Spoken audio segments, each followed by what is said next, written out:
Hello student. तो आज का अपना टॉपिक है हाइड्रोकार्बन। तो आज हम हाइड्रोकार्बन के बारे में पढ़ते हैं। इससे पहले वीडियो में हमने कार्बन परमाणु की विशेषताओं के बारे में स्टडी कर ली थी और इलेक्ट्रॉन बिंदु संरचना बनाना सीखा था। तो आज का अपना टॉपिक रहेगा हाइड्रोकार्बन। क्या रहेगा? हाइड्रोकार्बन। अब यहाँ पर आपको दिख रहा होगा कि हाइड्रोकार्बन क्या चीज़ आ गई। जैसे नाम से ही है इसमें, तो हाइड्रो आपको दिख रहा होगा कि ये लगभग दो वर्डों से बन के बन रहा है। एक तो हाइड्रो वर्ड आ गया है और एक कार्बन। मतलब किससे बन रहा है ये? एक तो हाइड्रो प्लस कार्बन। आपको ऐसा लग रहा होगा कुछ, ठीक है? तो बिल्कुल सही है कि ये हाइड्रो का मतलब क्या हो गया? हाइड्रोजन। और कार्बन का मतलब कार्बन ही हो गया, ठीक है? कि जो कार्बन और हाइड्रोजन से मिलकर बने होते हैं यौगिक, वो क्या कहलाते हैं? हाइड्रोकार्बन। वे यौगिक जो कार्बन तथा हाइड्रोजन से मिलकर बने होते हैं हाइड्रोकार्बन कहलाते हैं। ये तो होगी इसकी डेफिनेशन की बात। क्या होगी? हाइड्रोकार्बन। नाम से ही है कि जो यौगिक हाइड्रोजन से और कार्बन से मिलकर बने होते हैं वो हाइड्रोकार्बन कहलाते हैं। जैसे एग्जाम्पल के तौर पर हम बात करें, CH4 C2H6 C3H6 या C5H10, ऐसे कुछ ये आप दिख रहे होंगे कि सिर्फ इसमें क्या है? कार्बन और हाइड्रोजन ही है सभी में, ठीक है? तो ये सारे कार्बन और हाइड्रोजन से मिलकर बने हैं, इसलिए इनको क्या कहते हैं? हम हाइड्रोकार्बन कहते हैं। अब बात करें कि हाइड्रोकार्बन के क्लासिफिकेशन की, वर्गीकरण की, तो अब देखते हैं हाइड्रोकार्बन का वर्गीकरण। हाइड्रोकार्बन का वर्गीकरण क्लासिफिकेशन देखते हैं, ठीक है? तो क्लासिफिकेशन में सबसे पहले इसको दो पार्टों में डिवाइड कर रखा है, अचक्रीय यौगिक और चक्रीय यौगिक। अचक्रीय और एक चक्रीय। अब बात समझो कि चक्रीय क्या होते हैं और अचक्रीय क्या होंगे। अचक्रीय का मतलब जिसमें पहला कार्बन और अंतिम कार्बन आपस में जुड़े हुए नहीं होंगे। और चक्रीय का मतलब एक चक्कर के रूप में। चक्कर कैसे बनेगा? जब पहला कार्बन और अंतिम कार्बन आपस में जुड़ जाएगा तभी तो चक्कर का निर्माण होगा। तो वो क्या कहलाएंगे? चक्रीय यौगिक कहलाएंगे।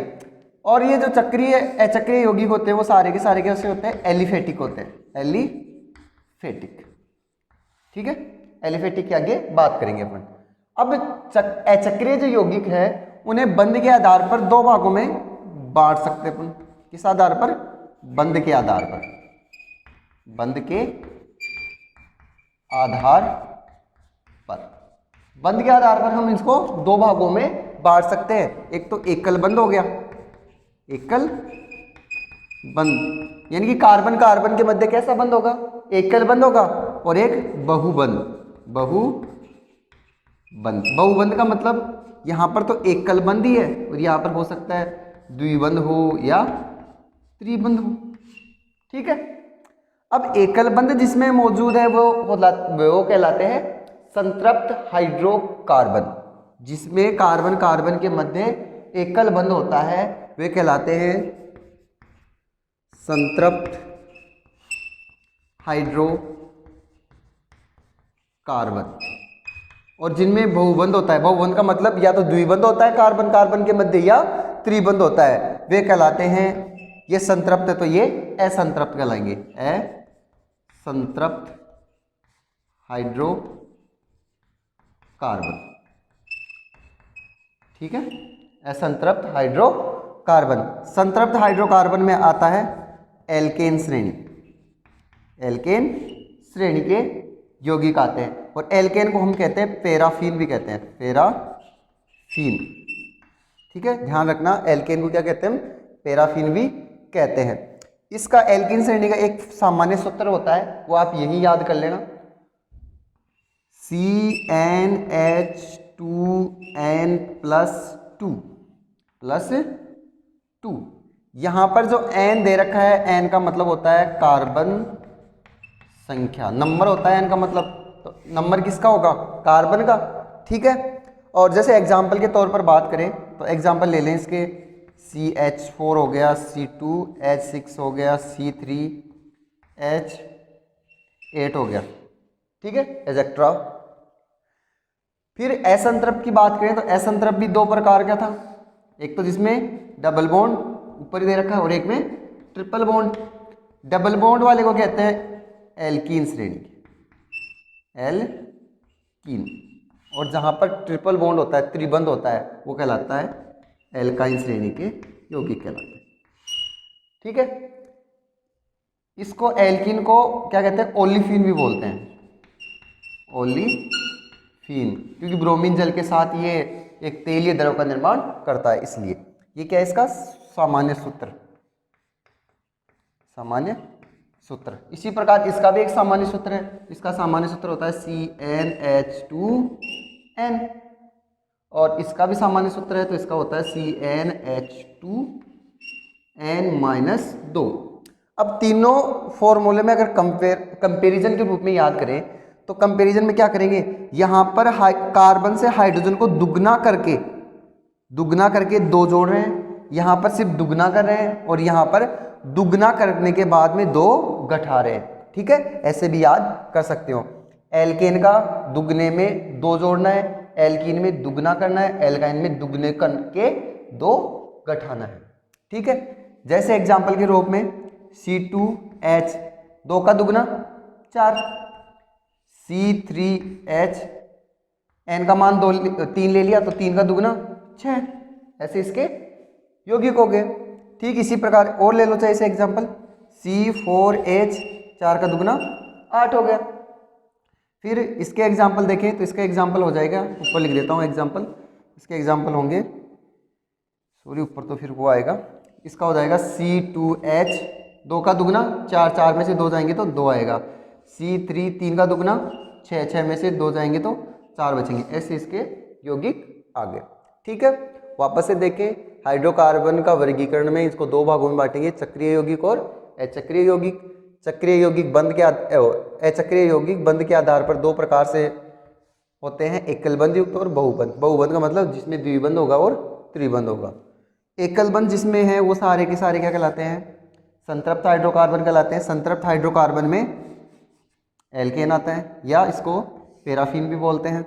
इसका सामान्य सूत्र क्या होता है, CnH2n+2 होता है। ये इसके कुछ यौगिक दे रखे हैं। बहुबंध में असंतृप्त हाइड्रोकार्बन आते हैं। असंतृप्त का मतलब जिसमें द्विबंध और त्रिबंध आता है। द्विबंध वाले में एल्कीन श्रेणी का सामान्य सूत्र होता है CnH2n, मतलब कार्बन से हाइड्रोजन को दुगना करना है। और एल्काइन में इसका सामान्य सूत्र होता है वो होता है CnH2n-2, मतलब दुगना करके इसमें दो घटाना है, ठीक है। अब जो ये चक्रीय यौगिक थे ये भी कितने प्रकार के होते हैं, दो प्रकार के। दो प्रकार के कौन से, एक तो एलिफेटिक और एक एरोमेटिक। एलिफेटिक और एक होता है एरोमेटिक।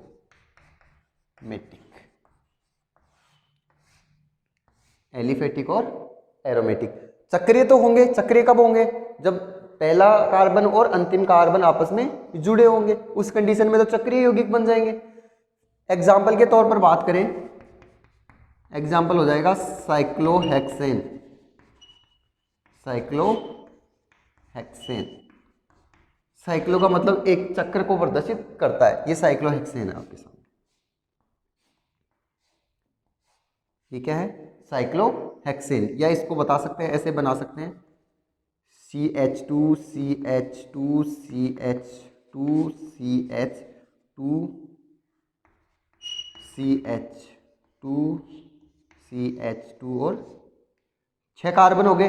हेक्सेन का मतलब कितना होता है, 6 होता है हेक्स का मतलब। तो यहाँ पर जो प्रत्येक कॉर्नर है वो एक कार्बन को प्रदर्शित कर रहा है। मतलब कितने कार्बन है, 1 2 3 4 5 6। इसमें भी आप देख सकते हो 1 2 3 4 5 6, ठीक है। ठीक इसी प्रकार जैसे ये पूछूं, चक्रीय यौगिक तो आप तो पहचान गए क्योंकि पहला कार्बन और अंतिम कार्बन आपस में जुड़ा हुआ है, इसलिए क्या हो गया, चक्रीय यौगिक। और ये किसका, कौन सा चक्रीय यौगिक है, कितने कॉर्नर है, 1 2 3 4 5, 5 है तो क्या आएगा, पेंट, मतलब ये साइक्लोपेंटेन है। क्या है ये, साइक्लोपेंटेन। पेंटेन है। और एरोमेटिक यौगिक की बात करें तो एरोमेटिक यौगिक में आता है बेंजीन। एग्जाम्पल क्या आ जाएगा? बेंजीन।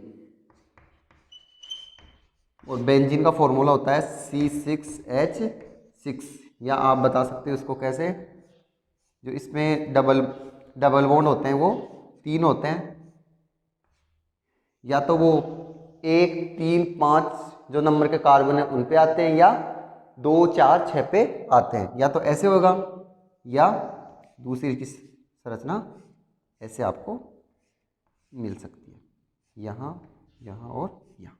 ठीक है, या आपको बेंजीन की संरचना कैसे मिल सकती है?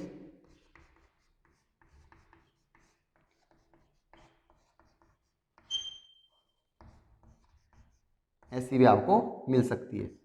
यहाँ पर 3 जगह क्या पाया जाता है? 3 जगह यहाँ पर द्विबंध पाया जाता है। तो हाइड्रोकार्बन के बारे में आपने जाना। हाइड्रोकार्बन क्या होता है कि वे यौगिक जो कार्बन और हाइड्रोजन से मिलकर बने होते हैं, क्या कहलाते हैं? हाइड्रोकार्बन कहलाते हैं। अब हाइड्रोकार्बन के वर्गीकरण की बात करें, क्लासिफिकेशन की बात करें, क्योंकि अपने एग्जाम्पल देखा था, किसी में क्या है किसी में क्या है। देखो कैसे कि यहाँ पर दुगने से भी 2 अधिक हो रहा है, यहाँ पर दुगना ही हो रहा है, यहाँ पर भी दुगना हो रहा है। ठीक है, तो अलग अलग कैसे आए? तो उसके लिए इसको डिवाइड कर रखा है। तो डिवाइड कैसे किया? एक तो चक्रीय यौगिक और एक तो अचक्रीय यौगिक और एक चक्रीय यौगिक। अचक्रीय यौगिक कैसे होते हैं? एलिफेटिक होते हैं। और बंध के आधार पर इनको 2 भागों में बांटा, एकल बंध और बहुबंध। बहुबंध का मतलब द्विबंध हो, इसमें त्रिबंध हो। फिर जो एकल बंध वाले जो भी यौगिक होंगे वो सारे के सारे क्या होते हैं? संतृप्त हाइड्रोकार्बन में आते हैं। और संतृप्त हाइड्रोकार्बन में एल्केन श्रेणी आता है। और एल्केन श्रेणी का सामान्य सूत्र, एल्कीन को क्या बोलते हैं? एल्केन को पैराफीन। और इसका सामान्य सूत्र क्या होता है? CnH2n+2 होता है। फिर बहुबंध वाले सारे के सारे जो यौगिक आएंगे वो कैसे होते हैं? असंतृप्त हाइड्रोकार्बन होते हैं। और द्विबंध जिसमें होता है वो एल्कीन के होते हैं, त्रिबंध होता है वो एल्काइन श्रेणी होती है। इसका सामान्य, एल्कीन को ओलिफिन भी बोलते हैं। और एल्कीन श्रेणी का सामान्य सूत्र होता है CnH2n, और एल्काइन का होता है CnH2n-2। चक्रीय यौगिक की बात करें तो चक्रीय यौगिक 2 प्रकार के हो गए, एलिफेटिक और एरोमेटिक। एलिफेटिक में जैसे साइक्लोहेक्सेन, साइक्लोपेंटेन, साइक्लोब्यूटेन जो भी है। साइक्लो का मतलब एक चक्र के रूप में, चक्री का मतलब जिसमें पहला कार्बन और अंतिम कार्बन आपस में जुड़ा होगा। और एरोमेटिक में बेंजीन की संरचना। अब हाइड्रोकार्बन के वर्गीकरण के बाद में अपने पास ये 2 टर्म आ रहे हैं, एक तो एलिफेटिक और एक एरोमेटिक। तो इनको समझते हैं कि भाई एरोमेटिक क्या होता है और एलिफेटिक क्या होता है। वर्गीकरण तो समझ में आया गया होगा, हाइड्रोकार्बन के बारे में पता चल ही गया होगा। ठीक है, तो अब देखते हैं अपन एरोमेटिक और एलिफेटिक। ठीक है, क्या क्या देखते हैं? एलिफेटिक, और एक था अपना पास एरोमेटिक। ये 2 क्या है? एलिफेटिक यानी हम किसी भी चीज को, वस्तु को जलाएंगे, कोई पदार्थ होगा उसको जलाएंगे, तो उसको जलाने पर कई पदार्थ ऐसे होते हैं जिनमें काली धुआं निकलती है, और कुछ ऐसे होते हैं जिनमें धुआं निकलती ही नहीं है। जैसे हम रसोई गैस को जलाते हैं तो उसमें कोई किसी प्रकार की धुआं नहीं निकलती है। बाकी दूसरी चीज़ों को जलाते हैं, जैसे प्लास्टिक वगैरह को जलाते हैं या और किसी को जलाते हैं तो उसमें काली धुआं निकलती है। या बेंजीन को हम जलाएं, बेंजीन को जब जलाएं रोड पे लेके अगर लोग की सहायता से जलाएंगे तो एक काली धुआं के साथ जलेगा। मतलब जब कार्बनिक पदार्थों को जलाते हैं तो उनमें भी किसी में तो क्या होती है कि काली धुआं निकलती है, कजली धुआं, और किसी में निकलती ही नहीं है। तो जो हाइड्रोकार्बन, वे हाइड्रोकार्बन जो कजली या बोल सकते हो आप काली धुआं के साथ नहीं जलते क्या कहलाते हैं? एलिफेटिक यौगिक कहलाते हैं। जैसे आपके सामने मीथेन आ जाए, साइक्लोहेक्सेन आ जाए, ठीक है, जो भी एल्केन, एल्कीन, एल्काइन श्रेणी के हो गए। और वहाँ पर जो चक्रीय यौगिक थे उसमें जो साइक्लोहेक्सेन, साइक्लोपेंटेन, साइक्लोब्यूटेन ऐसे कुछ थे। और दूसरी तरफ अगर एरोमेटिक, अगर ये काली धुआं के साथ नहीं जल रहे ना, तो ये तो जलेंगे फिर, तो ये क्या करेंगे, काली धुआं के साथ जलते हैं सीधा सीधा, कि वे हाइड्रोकार्बन जो काली या कजली धुआं के साथ जलते हैं, धुआं के साथ जलते हैं, क्या कहलाएंगे, एरोमेटिक। जैसे बेंजीन C6H6, अगर इसको हम रोड की सहायता से जलाएंगे तो क्या होगा, कजली या काली धुआं के साथ जलते हैं। अब हाइड्रोकार्बन की डेफिनेशन और इसके वर्गीकरण के बाद में हम देखते हैं इसका नामकरण। ठीक है, एलिफेटिक और एरोमेटिक समझ में आ गया। एलिफेटिक क्या करेगा, जो कजली या काली धुआं के साथ जलेगा, और एरोमेटिक एलिफेटिक क्या होगा, जो कजली काली धुआं के साथ नहीं जलेगा, और ये एरोमेटिक है वो काली धुआं के साथ जलता है। अब इनके नामकरण की बात करें तो हाइड्रोकार्बन का नामकरण 3 विधियों से हम कर सकते हैं। तो एक एक विधि हम स्टेप बाय स्टेप पढ़ते हैं। अब इनका देखते हैं नामकरण। नामकरण यानी हाइड्रोकार्बन का नामकरण कैसे किया जाता है। अब देखो हाइड्रोकार्बन का नामकरण। हाइड्रोकार्बन का मैंने नामकरण बताया कि 3 विधियों से हम कर सकते हैं हाइड्रोकार्बन का नामकरण। एक तो होती है इसकी विधि रूढ़। रूढ़ का मतलब जो पुराने समय से चल रही हो, रूढ़ पद्धति हो गई। दूसरी हो गई व्युत्पन्न पद्धति, व्युत्पन्न पद्धति हो गई। और एक लास्ट है जो सर्वमान्य होती है, IUPAC। ठीक है, नामकरण हाइड्रोकार्बन का नामकरण 3 विधियों से करेंगे हम। एक तो रूढ़ पद्धति हो गई, एक व्युत्पन्न पद्धति हो गई, और एक IUPAC पद्धति हो गई। यहां पर थोड़ा सा इनके बारे में देख लेते हैं डिटेल। रूढ़ पद्धति का मतलब हो गया पुराने समय से, पुराने जमाने में कैसे क्या किसी का नामकरण किया जाता था। जैसे उनके इसमें जो रूढ़ पद्धति होती है, रूढ़ पद्धति में उनके गुणों के आधार पर या जो प्राकृतिक स्रोत जो थे उनके आधार पर इनका नामकरण किया जाता था। किसी का भी नामकरण, प्राकृतिक स्रोत मतलब जहां से वो प्राप्त हो रहे हैं। व्युत्पन्न पद्धति में क्या होगा कि कोई भी एक सरल यौगिक अपन मान लेंगे, और सरल यौगिक मानने के बाद में बाकी को क्या कर लेंगे, एक प्रतिस्थापी के रूप में उनका नामकरण कर देंगे।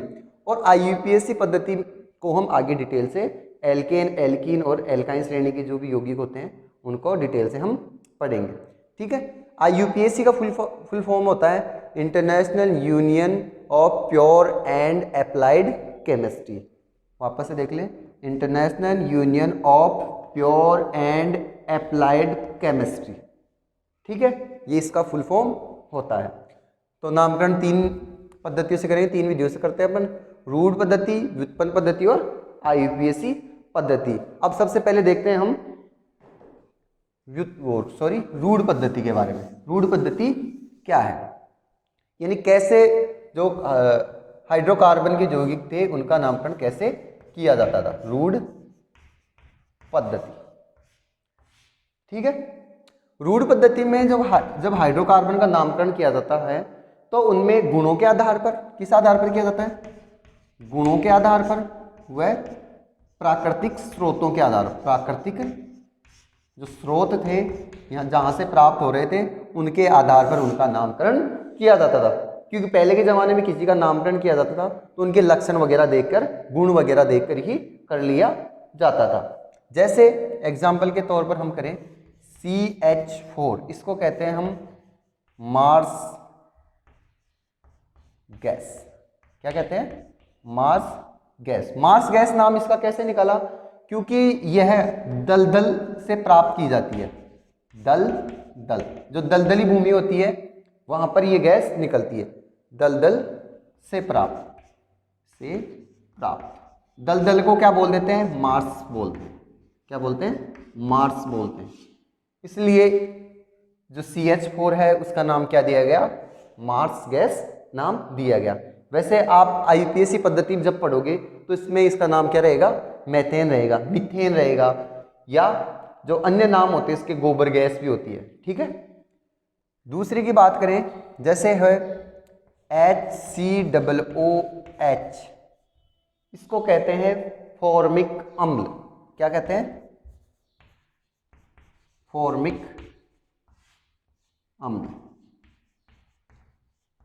ठीक है, फॉर्मिक अम्ल है तो फॉर्मिक अम्ल क्यों कहते हैं? क्योंकि ये चींटी से प्राप्त होता है, चींटी के डंक में होता है फॉर्मिक अम्ल। आपने पढ़ा है 5th चैप्टर में कि चींटी के डंक में फॉर्मिक अम्ल होता है। और चींटी को क्या कहते हैं? फार्मिका बोलते हैं। चींटी किससे प्राप्त होता है? ये चींटी या फार्मिका बोलते हैं ना, फार्मिका से प्राप्त, के डंक से, के डंक में होता है। ठीक है, नेक्स्ट की बात करें CH3OH। फिर इधर इनका एक बारी रूढ़ पद्धति में नाम बताने के बाद में इस साइड में आपको क्या बताऊंगा, इनके IUPAC नाम भी बता दूंगा। ठीक है, जैसे ये क्या है, इसको क्या नाम दिया गया? Cast spirit.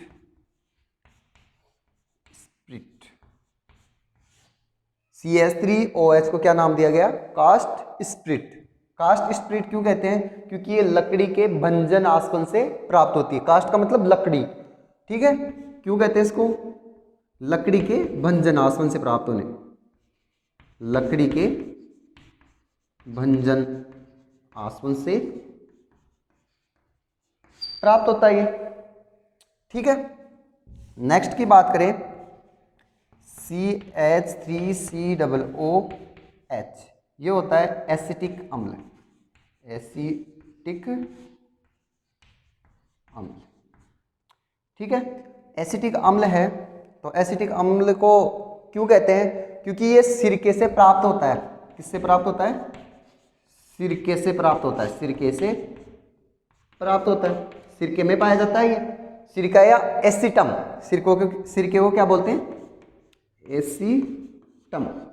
ठीक है, इसलिए इसका नाम क्या दिया गया है? एसिटिक अम्ल दिया गया है। तो वापस देखें एक बारी, CH4 को मार्स गैस कहते हैं। क्यों कहते हैं? क्योंकि ये दलदल से प्राप्त होती है। दलदल को क्या बोलते हैं? मार्स बोलते हैं। HCOOH को फॉर्मिक अम्ल बोलते हैं क्योंकि फार्मिका से के डंक में होता है ना, फार्मिका से प्राप्त होता है। CH3OH को कास्ट स्प्रिट कहते हैं क्योंकि ये लकड़ी के भंजन आसवन से प्राप्त होता है। और CH3COOH को एसिटिक अम्ल कहते हैं क्योंकि लकड़ी ये सिरके में प्राप्त होते हैं, एसिटम से प्राप्त होता है। ठीक है, अब इनके मैं एक बारी IUPAC बता देता हूँ। IUPAC नाम। ठीक है, ये वैसे ही एक्स्ट्रा नॉलेज के रूप में मैं बता रहा हूँ ताकि IUPAC नामकरण आप जब करें तब आपको कोई प्रॉब्लम ना हो। ये क्या है? रूढ़ नाम, रूढ़ पद्धति में नाम है। ठीक है, ये क्या है? इसका जो IUPAC नाम होता है वो होता है मेथेन। आपको लिखा हुआ मिल जाएगा या मीथेन। ठीक है, इसका जो IUPAC नाम होता है तो इसमें कार्बन 1 है और COOH जुड़ा हुआ है। और जब किसी भी यौगिक में अगर COOH जुड़ा हुआ है तो इसका मतलब कार्बोक्सिलिक अम्ल होता है। और इसमें अनुलग्न के रूप में क्या जोड़ते हैं हम? ओइक अम्ल जोड़ते हैं। ओइक अम्ल जोड़ते हैं। ठीक है, दूसरा ये भी देख लो, अगर किसी में अगर OH जुड़ रहा है तो इसका मतलब एल्कोहल ग्रुप होता है। और एल्कोहल में अनुलग्न के रूप में ओल जोड़ते हैं। क्या जोड़ते हैं? ओल। ये क्या है? अनुलग्न। अनुलग्न क्या होते हैं? जो शब्द के पीछे जुड़ते हैं, जो शब्द के पीछे जोड़ते हैं। क्या आप कह सकते हो कि ये प्रत्यय के रूप में काम में लिए जाएंगे? तो यहाँ पर एक को क्या कहेंगे? एक कार्बन को मेथेन, तो ये हो जाएगा मेथेनोइक अम्ल।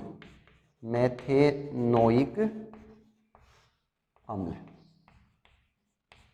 मेथेनोइक अम्ल, क्योंकि ओइक अम्ल हमने जोड़ दिया।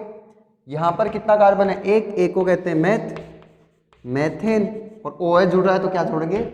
ओल। तो ये क्या हो जाएगा? मेथेनॉल। कितना कार्बन है? 2 कार्बन है, 2 को कहते हैं एथेन। COOH जुड़ रहा है तो क्या जोड़ देंगे हम? ओइक अम्ल जोड़ देंगे। तो ये हो जाएगा एथेनोइक अम्ल। ये आपका एक्स्ट्रा नॉलेज के रूप में मैंने बताया है। वैसे रूढ़ पद्धति में सिर्फ आपको यही बताना है कि रूढ़ पद्धति में हाइड्रोकार्बन का नामकरण उनके गुणों के आधार पर और प्राकृतिक स्रोतों के आधार पर किया जाता है। जैसे आपके सामने एग्जाम्पल है ही, एक एग्जाम्पल और बता दूं आपको। जैसे लैक्टिक अम्ल। किसका? लैक्टिक अम्ल। लैक्टिक अम्ल का फॉर्मूला होता है CCl COOH एक तरफ जोड़ दो, एक तरफ आपको OH फंक्शनल ग्रुप जोड़ दो और एक तरफ CH3 जोड़ दो और एक तरफ H जोड़ दो। ये किसका है? लैक्टिक अम्ल का।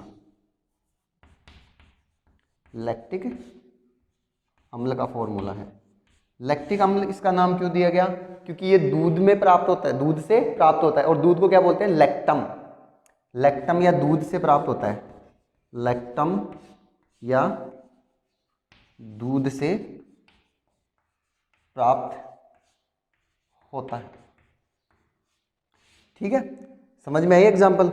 ये इसका नाम मास गैस क्यों दिया गया? क्योंकि ये दलदल से प्राप्त होती है। इसका फॉर्मिकम फॉर्मिका से प्राप्त होता है। इसका कास्ट स्प्रिट लकड़ी के बंजनासवन से प्राप्त होता है। इसका एसिटिक अम्ल मतलब एसिटम यानी सिरके से प्राप्त होता है। और इसका लैक्टिक अम्ल नाम क्यों दिया गया? क्योंकि ये लैक्टम से या दूध से प्राप्त होता है।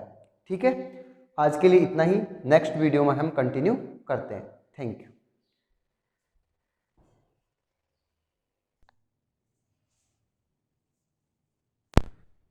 रूढ़ पद्धति के ये नामकरण होने के बाद में हम कुछ और रूढ़ पद्धति के जो कुछ रूल हैं वो देखते हैं। जैसे कुछ ऐसा कि जो हाइड्रोकार्बन की श्रृंखला होती है उसमें सबसे पहले हम एसाकित श्रृंखला को बताने के लिए हम एन लिख देते हैं। एसाकित हाइड्रोकार्बन के लिए एसाकित कोई हाइड्रोकार्बन श्रृंखला होती है, एसाकित हाइड्रोकार्बन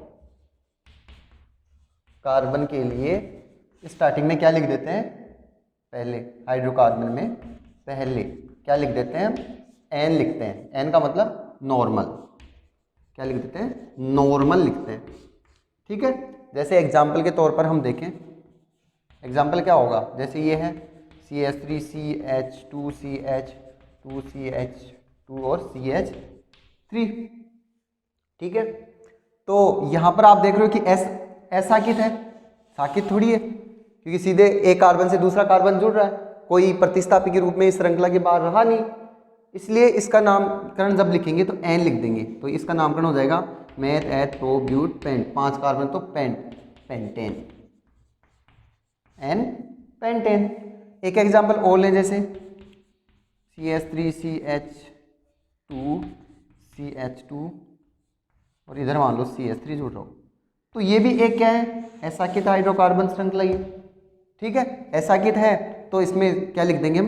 एन लिखेंगे सबसे पहले, नॉर्मल लिखेंगे। और कितना है? 4 कार्बन है तो 4 के लिए हम लिख देंगे ब्यूटेन। ब्यूटेन कैसे लिखा वो चीज़ देख लें, इसके लिए एक अलग से वीडियो बनाया गया है, उसको आप जरूर देख लें कि ये ब्यूटेन कैसे है, ये सब समझाया गया। तो इसमें वापस से समझ लें, क्योंकि यहाँ पर देखो कार्बन कितना है? 1 2 3 4 कार्बन है तो इसको लिए ब्यूट आता है, और सभी कार्बन के मध्य एकल बंध होने के कारण एन जुड़ता है। ठीक है, और 10 तक हाइड्रोकार्बन का नामकरण है, तो जैसे एक कार्बन हो तो इसके लिए meth eth pro but pent hex hept oct non dec. ठीक है, ये 10 के लिए हो गया, 10 कार्बन के लिए ये हो गया। नंबर से याद कर लें, meth eth pro but pent hex hept oct non dec. ठीक है, ऐसे याद कर लें। दूसरा एक आइसो ग्रुप होता है, तो उस आइसो ग्रुप को भी देख लें। जैसे आइसो ग्रुप कौन सा होता है? जैसे ये कार्बन होगा और इस कार्बन से कितने? 2 कार्बन और जुड़े हो ऐसे अंतिम के रूप। तो ये कौन सा हो गया? आइसो होता है। इसके लिए हम क्या लिखेंगे? आइसो ग्रुप लिखेंगे।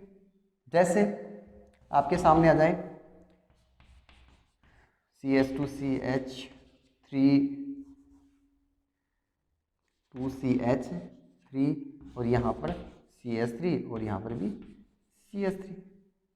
ठीक है, आप देख रहे हो कि इसकी ये बात होती है कि आइसो ग्रुप कहाँ पर होगा? कॉर्नर में आएगा, या तो इस तरफ आ जाएगा या इस तरफ आ जाएगा, दोनों कॉर्नर में ही मिलेगा, तभी आइसो लगाना है, बाकी नहीं लगाना। तो कितना कार्बन हो गया? 1 2 3 4 5 6, 6 को कहते हैं देखो meth eth pro but pent hex, hex कहते हैं।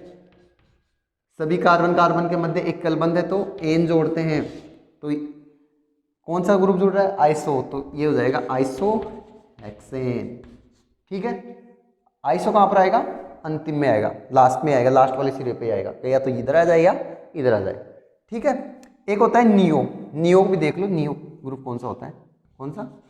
नियो। तो नियो कौन सा होता है? एक कार्बन होगा और सभी चारों तरफ ही क्या होंगे, यहाँ पर एक हटा हुआ है, 2 आ गया, यहाँ पर CH3 और यहाँ पर भी CH3 और यहाँ पर भी CH3। तो ये ग्रुप कौन सा है? नियो। जैसे एग्जाम्पल के तौर पर हम देखें CH3 CH3 CH3 और CH3, कितने कार्बन है? 1 2 3 4 5, 5 को कहते हैं हम पेंट। तो ये क्या हो गया? Neo pentane. तो हाइड्रोकार्बन के नामकरण के लिए पहली पद्धति कंप्लीट हो चुकी है, रूढ़ पद्धति। अब उसके बाद में हम देखते हैं जो दूसरी नामकरण की पद्धति है वो देखते हैं। और इसके नामकरण की दूसरी पद्धति थी व्युत्पन्न पद्धति। और व्युत्पन्न पद्धति में मैंने बताया था कि किसी एक सरल यौगिक को व्युत्पन्न मानकर हाइड्रोकार्बन का नामकरण किया जाएगा। ठीक है, तो दूसरी पद्धति कौन सी है? व्युत्पन्न पद्धति। व्युत्पन्न पद्धति में क्या करेंगे? सरल यौगिक को क्या बनना है? व्युत्पन्न मानकर करना है। व्युत्पन्न मानकर क्या करना है? हाइड्रोकार्बन का नामकरण करना है।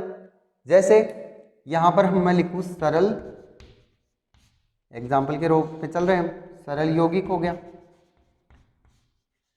ठीक है, यहां पर हम उसका व्युत्पन्न लिख देंगे, व्युत्पन्न, और इधर क्या लिख देंगे? नामकरण, व्युत्पन्न का नामकरण। तो सरल यौगिक के रूप में हमने जैसे मान लिया CH4 मेथेन को, इसको मान लिया, मेथेन को मान लिया सरल यौगिक के रूप में। अब आपके सामने आ जाए जैसे CH3 CH3 आ गया, तो यहाँ पर एक सरल यौगिक, क्योंकि एक सरल यौगिक है अपने को वो मानना है, व्युत्पन्न के रूप में मानना है, तो यहाँ पर तो ये रह गया, बाकी ये क्या रह गया? प्रतिस्थापी के रूप में रह गए। तो ये क्या हो गया? मेथिल। तो इसका नाम हो जाएगा मेथिल मेथेन, मेथिल मेथेन। जैसे एक एग्जांपल और ले, CH3 CH2 CH3। अब यहाँ पर सरल जो यौगिक हो गया इसके रूप में ये मान लिया हमने, बीच वाला मान लिया। मानने के बाद में क्या कर लिया? 2 मेथिल ग्रुप रह गए, तो 2 के लिए क्या लिखेंगे? Mono di. तो क्या हो जाएगा? Di methyl methane, methane. ठीक है, ऐसे हो जाएगा। जैसे दूसरा सरल यौगिक लें हम, CH3OH, कार्बिनोल, इसको बोलते हैं हम कार्बिनोल। ठीक है, जैसे कार्बिनोल का फॉर्मूला जैसे हम लिखेंगे अब, तो CH3CH2CH2OH। तो कार्बिनोल ग्रुप कौन सा हो गया? ये हो गया, क्योंकि यहाँ पर एक कार्बन होना चाहिए और OH होना चाहिए, तो कार्बन और OH तो ये रहा। अब ये बाकी सारे क्या हो गए? ये व्युत्पन्न हो गए, ओ सॉरी व्युत्पन्न नहीं, प्रतिस्थापी हो गए। तो प्रतिस्थापी का नाम लिख देंगे, तो 2 कार्बन है तो एथिल आ जाएगा, तो एथिल कार्बिनोल क्या हो जाएगा? Ethyl carbinol. ठीक है, नेक्स्ट एग्जांपल एक और ले लें, जैसे CH3 CH2 CH2 CH2OH। ठीक है, और यहाँ पर सरल यौगिक ये सरल व्युत्पन्न भी हो गया, सरल यौगिक के रूप में यही तो है। बाकी ये क्या हो गए? प्रतिस्थापी हो गए। तो प्रतिस्थापी के रूप में इसका नाम लिख देंगे, तो नाम कैसे लिखेंगे? मेथ एथ प्रोप, तो प्रोपिल कार्बिनोल, कार्बिनोल। ठीक है, इसके बाद में नेक्स्ट देखते हैं हम। नेक्स्ट सरल यौगिक लेते हैं हम, जैसे CH3COOH, मतलब एसिटिक अम्ल लेते हैं, एसिटिक अम्ल लेते हैं। CH3COOH क्या है ये? एसिटिक अम्ल। एसिटिक अम्ल का जैसे ले लें हम, एक एग्जाम्पल व्युत्पन्न के रूप में लेते हैं हम, व्युत्पन्न यौगिक CH3CH2 COOH। तो ये हो गया सरल यौगिक। ये क्या रह गया प्रतिस्थापी के रूप में, तो इसका नाम क्या लिखेंगे हम, मैथिल और एसिटिक अम्ल।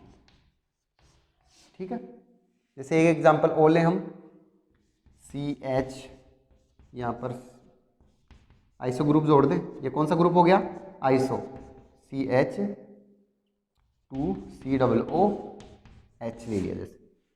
तो यहाँ पर सरल यौगिक ये रह गया, तो सरल यौगिक ये है, तो ये क्या हो जाएंगे व्युत्पन्न के रूप में। तो व्युत्पन्न क्या आएगा, मेथ एथ प्रोप, तो आइसोप्रोपेन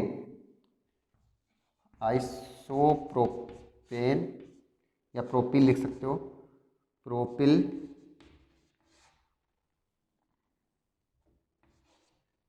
और CH3OH को क्या बोलोगे एसिटिक अम्ल। तो इसके आगे क्या लिखना है, एसिटिक अम्ल।